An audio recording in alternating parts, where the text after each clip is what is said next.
Committee Ambajogai माझ्यासोबत आलेले जिल्हाध्यक्ष मॅडम, जिल्हाध्यक्ष शौकत भाई, शहराध्यक्ष राजेश परदेशी आणि या ठिकाणी माधवगावमधील जे सर्वजण आपण एकत्र आलेलो आहोत.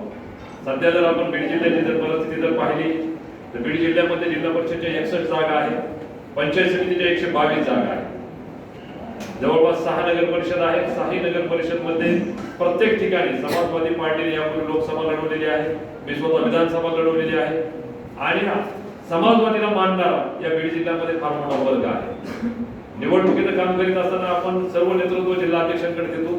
जिल्हाध्यक्ष या ठिकाणी प्रमुख असतात आणि वरची जी कोर कमिटी आहे त्यांच्या समन्वयात राहून या ठिकाणी आपण काम करत असतो. संघटनेमध्ये काम करीत असताना जे अनेक कार्यकर्ते आपल्यासोबत पक्षामध्ये काम करत असतात त्यांना ही एक संधी असते निवडणुकीच्या माध्यमातून. नगर परिषदेच्या अंतर्गत ज्या ठिकाणी आपली ताकद आहे, सर्व जागा लढवल्या तर आपल्याला यश मिळणार नाही.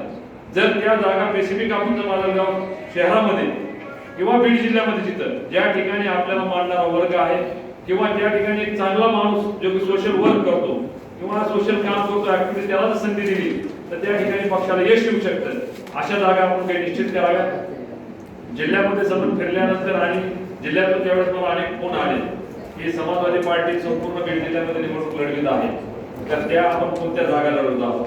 आम्ही त्यावेळेस सांगितलं की आमचे जिल्हाध्यक्ष जे आहेत त्यांच्याकडे इच्छुकांचे जे अर्ज आहेत ते येणं चालू आहे. सर्व अर्ज आल्यानंतर आम्ही कोणत्या ठिकाणी काय करायचे या ठिकाणी पक्षाचे महासचिव राऊत साहेब, उपाध्यक्ष जोशी साहेब आणि वरची जी कमिटी आहे कोर कमिटी जी अपॉइंट झाली ते निर्णय घेत असते. या सर्व परिस्थितीमध्ये फक्त एवढंच सांगू इच्छितो की समाजवादी पार्टीची पूर्ण देशभरात भूमिका आपण जर बघितलं, समाजवादी पार्टी हा भारत देशातला 3 नंबरचा पक्ष आहे. देशाचं नेतृत्व करण्याची ज्याच्यामध्ये ताकद आहे ते आदरणीय राष्ट्रीय अध्यक्ष अखिलेशजी यादव येणाऱ्या काळामध्ये उत्तर प्रदेशामध्ये निवडणुकी लागल्यानंतर ते उत्तर प्रदेशचे मुख्यमंत्री म्हणून पाहत आहेत आणि देशाचे प्राईम मिनिस्टर म्हणून त्यांच्याकडे आपण पाहतोय.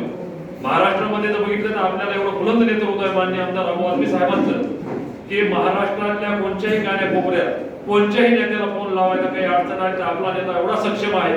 फक्त ते काम तुम्ही आमच्याकडे घेऊन येणं गरजेचं आहे.